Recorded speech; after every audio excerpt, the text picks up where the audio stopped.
Story of suspicious fires igniting anger in a North County neighborhood.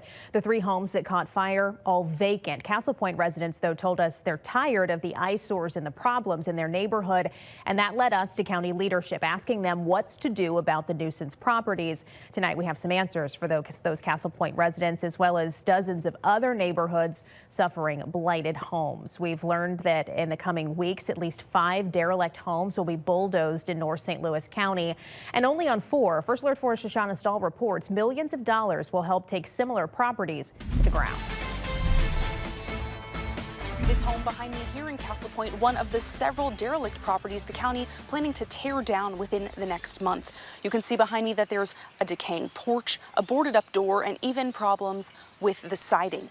The county tells me about 80% of the problem properties are here in North County. Well, you see all the empty houses around here. Cheryl Houston has lived on count in Castle Point for 45 years. Her street has 3 derelict properties being targeted by St. Louis County. One of them, just a house away, where she's seen teens go in to set off fireworks, and says she has other concerns about the blight. We had a gunshot bullet go through our house back there a couple weeks ago. Yeah, it's scary.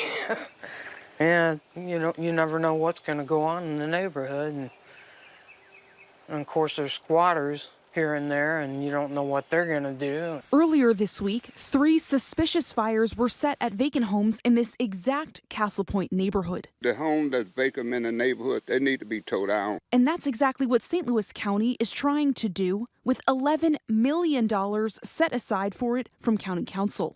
To demolish those first 5 properties, it'll be about $83,000. The Code Enforcement Division within Public Works tracks, identifies, and monitors problem properties. A lot of these properties, the owners either can't be located or identified, or an LLC has been formed to own the problem property.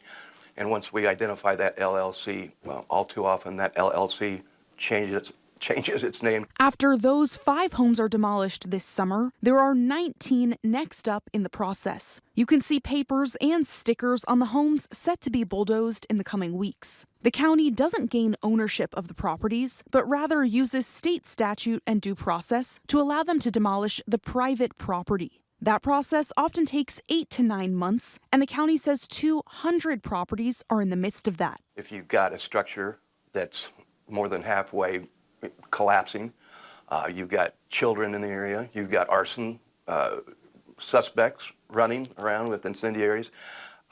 It's an attractive nuisance. It's an eyesore. It damages surrounding property values. Those are the properties that we target. The county says it also has a list of about 1,800 properties being monitored that could become eligible to be on the list to be demolished. Houston says she wants to see more people move in and bring life back to her street. I hope it'll make the neighborhood better. Inspectors are out in the field assessing properties, but the county also hears about problem properties from community members. If you want to report a property, we have the phone number on our news app. In the county, Shoshana Stahl, First Alert 4. This blight focus and the millions of dollars backing it is only for unincorporated parts of St. Louis County. So if you live in a town, the county cannot and will not be doing this. It's up to your town's leadership to find the funds to knock down blight.